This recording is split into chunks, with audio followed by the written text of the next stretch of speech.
9h35 da manhã. Hoje eu vou tentar fazer os 10 vídeos, tá? E vou postar de acordo com o que for possível, né, em relação aos downloads, né? Mas então, hoje, domingo, 27 de outubro de 2024, segundo turno das eleições à Prefeitura de Fortaleza, Ceará, Brasil. Temos aí a disputa, né, do André Fernandes, bolsonarista, e do Lula, e do Elmano Freitas, né, que é do PT, né, do lulismo. É o lulismo e o bolsonarismo. E assim, eu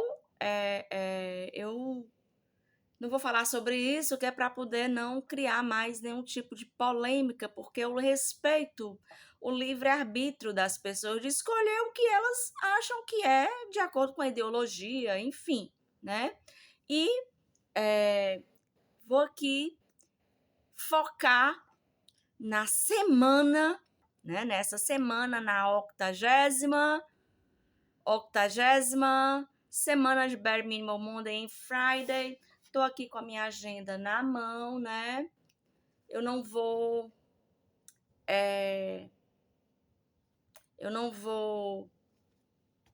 colocar aqui as demandas que eu tenho para resolver nas instituições essa semana, né? Vou deixar isso interna corporis para as pessoas que vasculham as minhas coisas, as minhas agendas, a minha vida pessoal, porque mesmo que eu não exponha, muitas pessoas já sabem, né? O que é que eu vou fazer nessa semana em algumas instituições. Então, para não agravar a especulação, para não agravar, né, essa questão das agendas, do teor que a gente tem que manter para que não haja ainda mais interferência, né? Ainda mais interferência especulatória, tanto de especuladores como de curiosos e curiosas. Então, essa semana eu não vou compartilhar com vocês quais são as instituições que eu vou presencialmente para resolver as demandas burocráticas, né, que eu preciso ir resolver. Mas conforme for gerando as senhas, conforme for gerando os protocolos, os documentos que podem ser colocados como documentos públicos, eu não posso colocar documentos que estão em sigilo sigilo processual, confidencialidade, segredo de justiça, né? E uma coisa é uma coisa, outra coisa é outra coisa. Então, assim, a Lei Geral de Proteção de Dados Pessoais, ela está vigente desde 2020, né? Muita gente ainda não sabe, né? Mas dá um Google, né, para poder saber o que é a Lei Geral de Proteção de Dados, né? E o foco é que isso realmente se torne algo que seja benéfico nos trâmites das gestões documentais eletrônicas, gestão de documental eletrônica e física, né? A gestão física e a gestão eletrônica documental digital. E é isso. Hoje, eu acho que eu vou colocar os 10 vídeos, vou colocando aqui devagar, de acordo com o que eu estou fazendo hoje, né?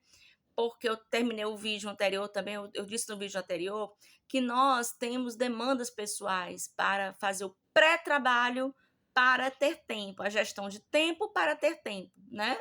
E essa gestão de tempo para ter tempo, desde a faxina da casa, desde a roupa que acumula no cesto de roupa suja, desde a louça para lavar, desde as coisas que nós precisamos organizar, né? A questão de personal organizer e na nosso home office, que não é uma gestão corporativa, mas precisa de parâmetros corporativos para os critérios corporativos de arquivo, né? Arquivos que é para descarte, arquivos que são permanentes, que não podem ser descartados. Descartado é uma palavra que a gente, tipo, só usa no jogo, né? Só que esse descarte na gestão documental é tirar os documentos que não têm uma tabela de temporalidade permanente. Existem documentos na gestão documental e na gestão de documentos físicos que existem documentos que eles têm validade para pleitear algumas coisas, né? Tipo, existem documentos que valem 5 anos para que você possa pleitear algo em relação a esses documentos. No entanto, alguns documentos, a tabela de temporalidade desse documento é permanente, porque são documentos que podem provar muita coisa em relação não só a 5 anos, né? Daí os critérios para a gente fazer uma gestão documental, uma organização documental com muita atenção, priorizando o foco na tabela de temporalidade, mas também na tabela de temporalidade permanente de dados que não podem ser descartados, né? Que não podem ser tirados, jogados em qualquer lugar, né? Então, assim, partindo desse princípio, na organização documental, na gestão documental, tem o quê? A primeira coisa que nós vamos ver em um documento é a validade do documento. Depois, o que é que nós vamos prestar atenção num documento? A legitimidade dos procedimentos para gerar aquele documento, expedir, emitir, né? Então, tudo isso são critérios que é da gestão documental. E o documento físico, ele tem o mesmo teor, praticamente, dos documentos digitais. No entanto, hoje nós vemos a urgência de não descartar, de não jogar fora todos os documentos físicos, porque já tem um digital. Porque o mundo globalizado pode dar um pane, né? Como já aconteceu, né? E ter o arquivo físico sempre viabilizará aos trâmites corretos de cada setor quando se tem também o documento físico. Lógico que a gente não pode ter um documento físico de todo tipo de documento digital, é impossível hoje, né? Mas a medida de segurança e de prevenção, né? Prevenção é ter os parâmetros dos documentos físicos, até pelas questões das falsificações. Hoje em dia, falsificam dinheiro, falsificam laudos médicos, falsificam diversos tipos de documentos, mandados de prisão e mandado de despejo. O meu não foi falsificado. O mandado de despejo que mandaram me despejar não era falsificado, mas ele estava cancelado. Não tinha legitimidade. Como que eu ia provar para aqueles policiais que já estavam ali com o mandado de ordem de arrombamento de força policial que aquele papel não era legítimo? Os policiais não entendem de gestão documental, eles estão ali para cumprir a função ostensiva, né? O oficial de justiça chamou a polícia com um mandado cancelado, sem legitimidade. E tá aí, eu tô despejada até hoje, mas não morri, sobrevivi, né? Mas isso foi um dano.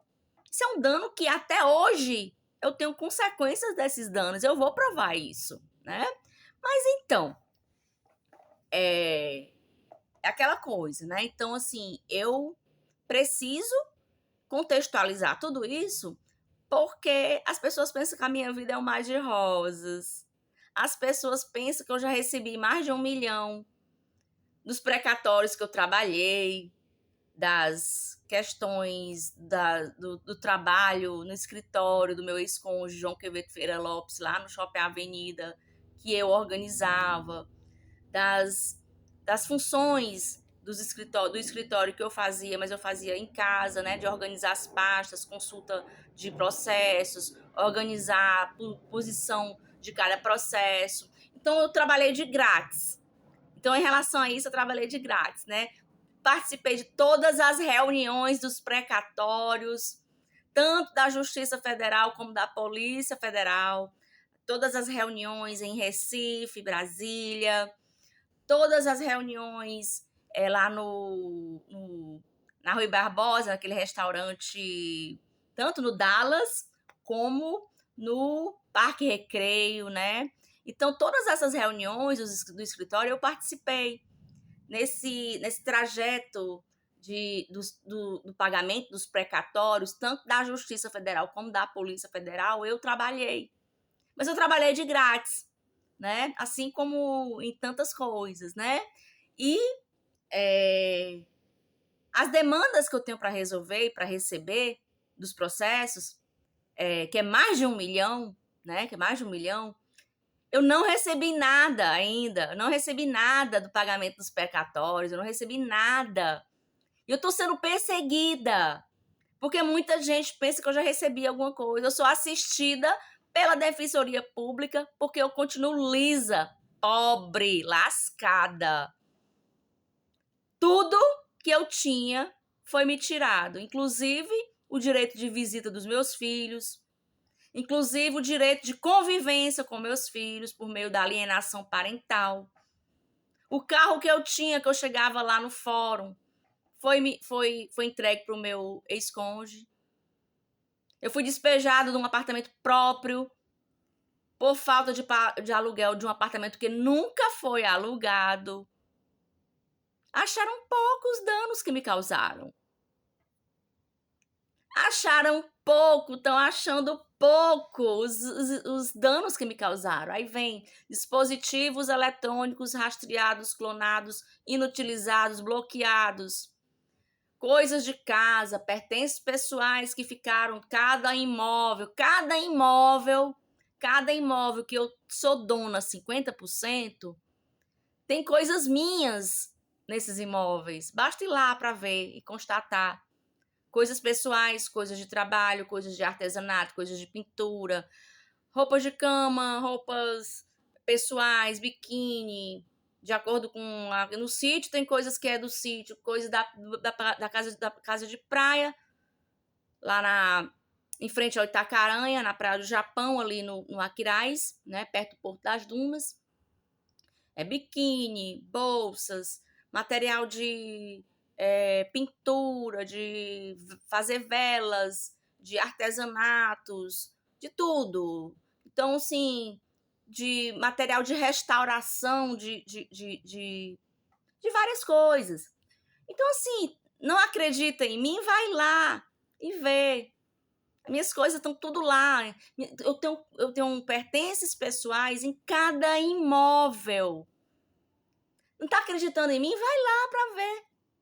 Tá? Então, assim, é preciso contextualizar isso, porque ainda hoje eu não tenho acesso nem à casa de praia, que é em frente ao Itacaranha, a casa da Prainha, Praia do Japão, ali perto do Porto das Dunas, em frente ao Itacaranha, aquele parque aquático, né? Como no sítio São José, da Pacatuba, que é a Pacatuba, o sítio, como nos outros apartamentos, tanto no apartamento da Praia do Futuro, tanto no apartamento da Coronel Alves Teixeira, como no apartamento Nautilus. O Nautilus eu vou ficar assim, porque foi um apartamento que foi adquirido por causa do meu despejo. Eu ainda não sei como é que foi a adesão, né, a compra desse apartamento, assim como o apartamento lá da construtora do Luiz Linhares, né? Que é o Luiz Linhares ali por trás do Sebrae. Então, sim, eu tenho 50% de todos esses imóveis, assim como tenho coisas minhas em cada imóvel desse, né?